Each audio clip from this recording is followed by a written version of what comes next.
Okay, I suggest we take it away. Time's a little short, so we'll try and be as efficient as we can. So, good morning, good afternoon, and good evening, everybody. Thanks so much for joining us today, wherever you are. My name is Mark Furness. I'm Director of Partnerships at Enveritas. For those of you who don't know us, we are a global non-profit organization focused on ending poverty in the coffee sector. We work in over 35 countries around the globe and conduct sustainability verification amongst other activities. We have teams on the ground throughout the coffee world, including Colombia. And following the earthquake in Colombia around 2 weeks ago now, we mobilized our local staff to support relief efforts and determine the extent of damage, especially in coffee areas. We'd like to share some of those insights with you today. In a moment, I'll be handing over to David Browning, who is the CEO at Enveritas. David has worked for over 20 years supporting smallholder coffee farmers around the world. He's a trusted advisor to leading coffee companies, and his work with coffee farmers has been studied at the World Economic Forum. He is a recipient of the 2022 SCA Sustainability Award, sits on the Nespresso Sustainability Board, and is a Yale University SOM Donaldson Fellow. Just quick housekeeping, we hope to have a few minutes at the end for some questions, so feel free to type any queries you have into the Q&A box on the app. So over to you, David. Thank you. Thanks, Mark, and thanks everyone for joining us here today. Before I begin, I'd just like to express my sympathies for anyone who's had friends or family affected by the earthquake in Colombia. I'd also like to acknowledge the first responders who have just been doing tireless work over the past 2 weeks and putting themselves in harm's way to help those in danger and those in need in Colombia. And I'd also like to express my thanks for the Enveritas team who have been working very hard since the earthquake to bring you the insights that we are able to bring you today. So many thanks to all of them. Today, I'd like to talk with you about what happened on August 10th. How did Enveritas respond? What are Enveritas's estimates for earthquake impact on coffee communities, and how you can help? So this earthquake that occurred on August 10th is the third strongest earthquake in the past 50 years in Colombia. There was a very significant quake in 79, in 2016, and now using a 7.4 at the epicenter at the magnitude scale. Some of you may be familiar with the Richter scale, but that has been is increasingly being phased out for a magnitude scale. But still, this is a very, very significant quake. So about at the epicenter, about the third strongest in the past 50 years. And there's a different measure which attempts to measure the sort of impact radiating out from the epicenter. What you're seeing in this image is what is called MMI6. So it is the zone away from the epicenter, which is denoted here with the red dot, where severe damage was felt, with a severe shaking. Now there still could well be damage beyond the shape that you're seeing here, and as you get close to the epicenter, it was even more severe. So this isn't a hard and fast line, but it is a useful zone for giving you a sense of where in Colombia was likely to be a region which was significantly affected, and where there might have been significant suffering, significant damage. If we overlay MMI6 with the coffee growing regions here in purple, you can see that this earthquake was very significant in terms of its overlap with the coffee growing region. There's about 550,000 coffee farmers in Colombia. Perhaps a little over 10% of the coffee farmers live inside MMI6. So around 65,000 farmers were probably significantly, coffee farmers were significantly impacted by the quake. About 5 days ago, the United Nations put out a communique saying that while certainly the most dramatic and significant impact of the quake is going to be in urban areas, that's the area where you're going to have higher buildings, more concrete, more densely concentrated populations. But about 5 days ago, the UN put out a note saying that beyond the immediate emergency, the impact on rural livelihoods remains largely unknown. The FAO also acknowledged there was a critical information gap in rural areas, and this is to be expected because the first immediate priority must be in the urban centers. But it also does mean that an organization such as Enveritas can contribute in our own small way because we do have an ability to be able to provide insight to first responders, to other organizations on what is actually happening out on the ground in coffee communities. And so that's what we did. We undertook a three-step process. Firstly, we used satellite imagery and artificial intelligence to detect damage across the entire 40,000 square kilometers in MMI6. And to put that in context, this is an area roughly the size of the entire Netherlands. After examining this entire region for damage to tens of thousands of farms and surrounding roads, our local team then reached out to over 5,000 coffee farmers by phone in a matter of days to check if they're okay, if their families were okay, the state of their farms, their homes, their wet mills, and their wet mill equipment. And after concluding this analysis, our team then went as a third step and visited farmers who had suffered severe damage. And you're seeing here our actual staff on farm visit less than 48 hours ago and talking with farmers. The image that you can see on the left with the satellite analysis is an image that is taken probably less than a week ago, showing landslide damage on a road in MMI6. So we assessed 5 different dimensions of the earthquake's impact on coffee growers. Firstly, fatalities and injuries. Secondly, road access, where the landslides had closed roads. Schools, where there'd been severe damage. And homes and farms, and then wet mills and infrastructure. And now, fortunately, from our surveys, from our phone surveys and also on the ground, no farmers that we've spoken to or interacted with have reported fatalities, and only very minor injuries have been reported. So quite different to what we might see and what's been reported in the urban centres. So that's great news to hear those results. Still, of course, early days. I don't expect that this is the final word on what has happened, but it is certainly a relief to hear that in rural areas, at least with this quick day one snapshot, there were not a very significant number of fatalities and injuries. Road access was also, I think, somewhat of a surprise for us. We expected with the quake, and particularly the topography of Colombia, which had very, very steep sides, particularly in this area of Colombia. We thought there may be significant landslides that would impede road access, that would make it difficult for farmers, difficult for first responders to get to farmers. But in fact, we found very, very few instances across the entire region of landslide damage. And in fact, the image that I showed you in the previous page was the only significant landslide that blocked road access in the entire MMI6 region. And then we turned to look at schools. What you're seeing here is every school in Colombia. There's about 40,000 schools in Colombia. If we zoom in a little, there's about 5,000 schools in MMI6.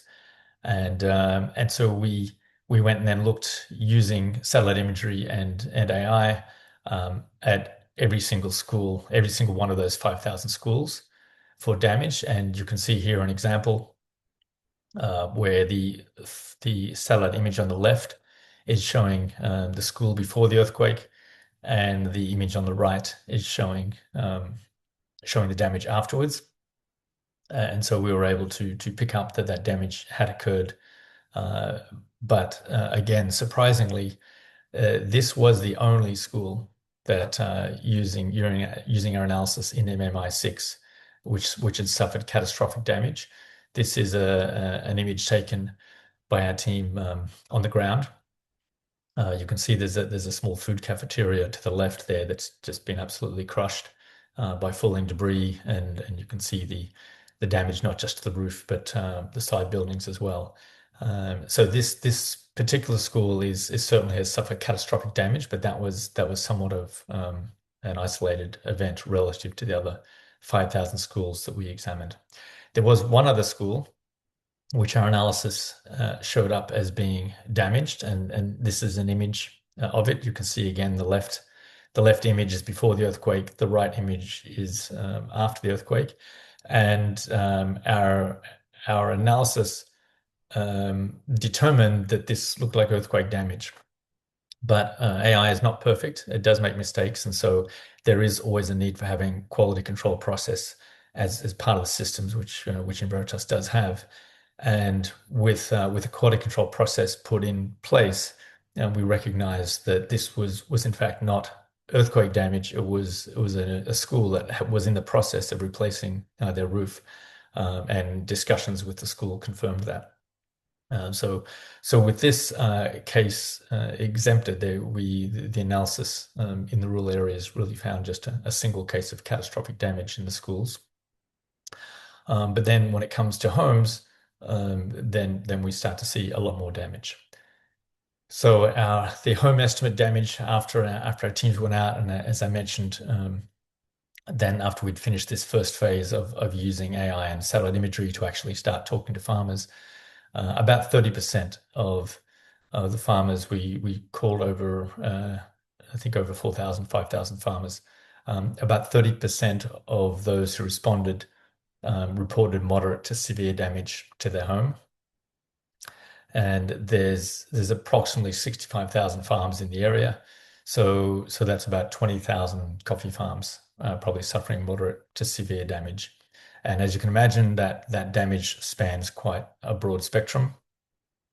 This is an example of one of the homes that was damaged. Again, the before image on the left, after image on the right, and AI helps us able to detect change. Going out to actually visit farms, you can see this is an example of the sort of moderate damage, which would be quite widespread throughout the region. But also catastrophic damage. And here you can see what was the house. This house, I believe, is owned by a 90-year-old coffee farmer, and you can see there's just nothing left of the house.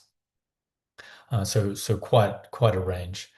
So we spent a lot of time the last week out talking to farmers, listening to them, hearing their concerns, and hearing what their experiences had been. Some coffee farmers are already rebuilding. These rural communities are very resilient. They obviously always have to exist and survive with far less resources than in urban centers, and so we did experience and witness farmers already starting to rebuild their home within days of the earthquake, as you can see in this example. In terms of wet mill building damage, there's an estimated 60,000 wet mills in MMI 6. So in Colombia, a tremendous amount of farmers have their own wet mill on farm. So nearly a 1-to-1 ratio. So of those wet mill buildings, around 20% of respondents reported moderate to severe damage to their roof, the wall, or their floor, which would suggest there's perhaps 10,000 wet mill buildings are damaged. And again, I want to emphasize that this survey we're doing to try and give first responders and those who will be conducting relief efforts a bit of a first look, a day one sense. So it's more of order of magnitude to allow those who are planning use of resources and thinking about what different needs to be done to just give an order of magnitude of what might be found. So that number may well change, and one of the reasons it might change is that obviously if someone had suffered catastrophic damage, then they would not have been in a position to either pick up the phone or receive us. And so our sample, relative to the normal work we do, our sample could easily be biased, and we recognize that. But it does at least give everyone a first snapshot of what's happening out there. But based on this, our first sense is that perhaps 10,000 wet mill buildings have been damaged. Here's an example. Now, this damage does not necessarily mean that the wet mill itself was destroyed. Many Colombian farmers will actually move their pulping equipment to a different location out of season. So that's why we really broke up our conversation with farmers into two different points. One is the building itself, and the other is the equipment itself. Um, in terms of wet mill damage, in terms of wet mill equipment damage, about 2% of respondents reported severe damage to wet mill equipment. So with 60,000 wet mill buildings, there is perhaps 1,000 wet mills that we would estimate are severely damaged. And with a wet mill, a small wet mill for a small 1 hectare to 2 hectare farmer costing perhaps $1,000, a small depulper. So we're looking at maybe 1,000 wet mills at $1,000 per machine. There's a pretty grave need for about $1 million support if these farmers are to be in place in a short amount of time. As I said, the harvest starting in about 5 weeks. Now, there are other options for farmers. They can potentially use their neighbors' machines. They can potentially sell as cherry, but all of these are fairly suboptimal. If they sell as cherry, they will have to incur transport costs, and so and that might not even be feasible in all cases. So certainly, a lot of the farmers we talked to who had suffered this severe damage were under quite amount of stress and duress as they thought forward to what they were going to do come the harvest in 1 or 2 months. Here's an example of one of the farms we visited and the wet mill damage that the farmers showed us. So it's time to rebuild, and Enveritas staff are in the field now. We're helping coffee farmers back on their feet. Our efforts are a very small contribution, and we recognize that. But if everyone makes a contribution, it can make an important difference to the lives of a small lot of farmers in their hour of need. And if you'd like to help Colombian farmers, then now is the time. Thank you, David. Just looking in the Q&A, I don't think we've got any questions coming in. Maybe I can ask you a couple of questions while if anybody wants to think about any queries I might have. But with that in mind, what would you say are the farmers' biggest needs at the moment then? Well, as I've said, I think it will vary from place to place. Some farmers we spoke to that they're actually the aqueduct infrastructure that tracked water to their mill was damaged. Um, for some people, as you saw in the photographs, their immediate need might be getting their house up on back in a place where it can be habitable. And that will depend to some degree on what other options are available to them in terms of friends, neighbors, family. But as a coffee industry, I think, as we've mentioned, with the harvest so close away, this is the main harvest for this region. This does represent the lion's share of their annual income. Without the pulping machinery, that is in our estimation, I think, probably one of the most urgent needs beyond immediate needs, obviously, of food, healthcare, medicines, shelter, but focusing in on what is probably needed to help these farmers back on their feet. It's ensuring that they do not lose their annual income once this harvest starts to come in. Thanks. And we've got a question from Lucia Bawat. What about environmental distress and PTSD syndrome symptoms? Have you tracked this on out of the 20,000 farmers? Yeah, this is well outside our area of expertise. Certainly, mental health is very front and center for organizations such as the United Nations, Doctors Without Borders, all of who are doing very good work as we speak. So that is very much, and if you see their communiques, that's very much front and center for them. No, there's no question that the farmers we talk to have suffered a traumatic event.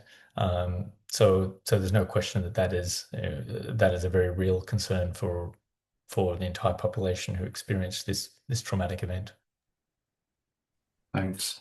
And a couple of anonymous questions. First one, do you think there will be an impact on production because of the damages that you told us about?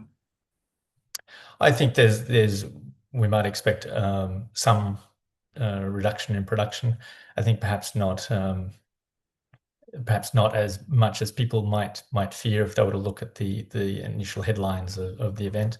Um, so I think farmers will find a way. They are very resilient. So I think people will find their way, but not without enormous financial distress. A lot of the farmers we are talking to, the medium-sized farm is perhaps 1 or 2 hectares. And probably about half the farmers in this region already have debt of some form, and Yeah. um, and so this could easily set them back dramatically, which is the cost needed to get their house back into place, get their wet mill back into place, and doing that with loans. So Yeah. uh, yeah, I think it will vary obviously case by case, but enormous amount of duress for a smallholder farmer with 1 to 2 hectares. Great. I've got a question, a great question from Daniel Ardila. Is it easy to identify natural disasters and not confuse them with deforestation? Well, in this case, because there's a very specific timed event, um, then the landslides. So I guess it is possible that a natural landslide, was going to occur exactly 1 or 2 days after the earthquake. But in most cases, the fact that we know exactly when the earthquake occurred, the fact that it is possible now to get satellite imagery very rapidly after an event, then yes, it is relatively straightforward, I would say, to assess the landslide damage. And as I mentioned, I think we were surprised that we did not see more. Obviously, with the capabilities we have for the deforestation regulation, which is occurring in Europe, which requires us to be able to accurately assess what is happening with trees, including landslides. I think we expected that we might find a lot more, and we were pleasantly surprised to see that there was far fewer events than we might have thought. And just to note that if in terms of the EDR, if there is any planting of coffee on what was previously forested land, it would be irrelevant whether that was naturally occurring deforestation or man-made. That would still be a fail. But happily, as David mentioned, that's a relatively low probability.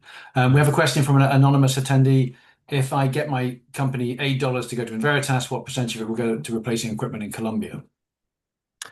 If we were to do any work helping farmers, we would just give the entire amount to the farmers. So we wouldn't take any funding. I think part of our contribution that we can make is with our staff time, and so any donations we gave, we would just put straight in. As I mentioned, for each machine is probably about $1,000 for a small pulper with a small motor, um, and I think that's our first priority at the moment. Is if people out there um, do want to get farmers back on their feet, then we would just transfer that money straight through. Great. And a related question, do you have an estimate of the funding required to help affected farmers bring their next harvest to market, just in case people missed that number?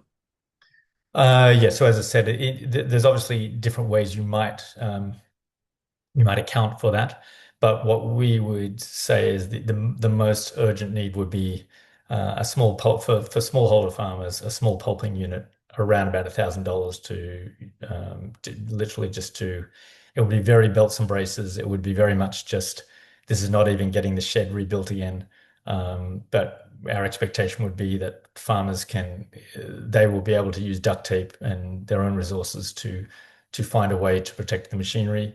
But it's very hard to build a machinery out of nothing.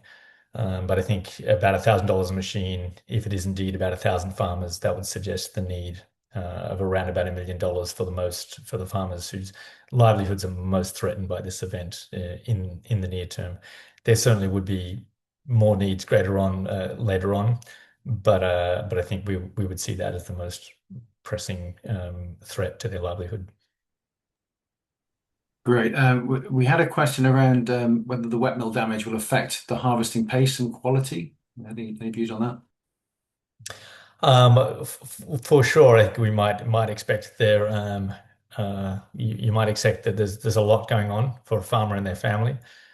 So it would not at all surprise me if the if farmers were not able to pay the same sort of attention that they'd normally pay. This and also just not having the economics, as you can imagine, it might mean that there has to be a lot more cherry that has to sit in Hessian bags until it can be took and find a place. It could be that farmers just don't have the resources to pay harvest workers, and if they do, that those harvest times have to be done more rushed. So I think uh, we should expect that there may be some damage. In the grand scheme of things, I'm not sure that it would flow through at a national level to a change in cup quality, but certainly for the individual farmers affected, it would be surprising if they weren't focused on other things than the immediate quality in the next 5 weeks. Okay, and we had a question from Gabriela Ramirez on, could you please repeat the sample size of the farmers included in your survey? So it's about 5,000 farmers that we rang, and the response rate was we did a couple of different turns, and between about 25 to 40%. Probably getting a little bit more into the detail than this audience would like to hear, but part of our response was also I've just been at Cambridge University. We have some of the world's top statisticians who work with us on Enveritas' advisory council, and I was sitting down with them to understand how we should think about bias in the sample. So if we ring 100 farmers and 25 pick up the phone, the question is what has happened with those other 75 farmers? It could be that they're busy. They could be rebuilding their house. It could be that they just don't pick up the phone and they're sick of spam, or it could be that they're lying under rubble and are in desperate need of help. So non-response in this situation is it does certainly reduce your ability to say with statistical confidence that it's a representative sample. But in talking with our advisors, they sort of gave us some techniques to go back to the non-respondents and try again and etc. So we increased our confidence in the results by a couple of different techniques. But in simple terms, you can think of it as about 5,000 rung and 25 to 40% response rate.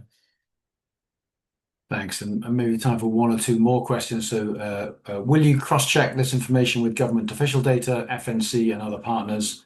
How to make sure that there is no duplicity in support needed or budgets? Yeah, so we'll certainly be handing these results on to FNC. We're already in contact with FNC, but we see this as really just a small piece of the jigsaw puzzle. So we would anticipate the FNC has very broad reach, tremendous resources on the ground. So we see that this could be useful information for them to take into account, but I'm sure that they will have their own approaches, their own conclusions. So this will just be part of the information that we're able to provide very early on to factor in as they're doing their own decision making. But no, I would expect we'll just share this with other organizations, anyone who is involved and has an interest in understanding the rural landscape and what first responders might need to do. Sounds good. I think we just got about a minute left, so I think we'll start to wrap up. And my apologies if we didn't get to all of the questions in the chat, and I encourage you to reach out to that email address on the screen if you feel we've missed something or would like to discuss things further. But just to say a big thank you to David and especially the team in Colombia who've been working pretty hard on getting all this tied up and ready. I mean, there's no doubt that the most pressing humanitarian needs will inevitably be in the densely populated urban areas and center around shelter, clean water, food, and healthcare. But coffee farmers in rural areas are also suffering.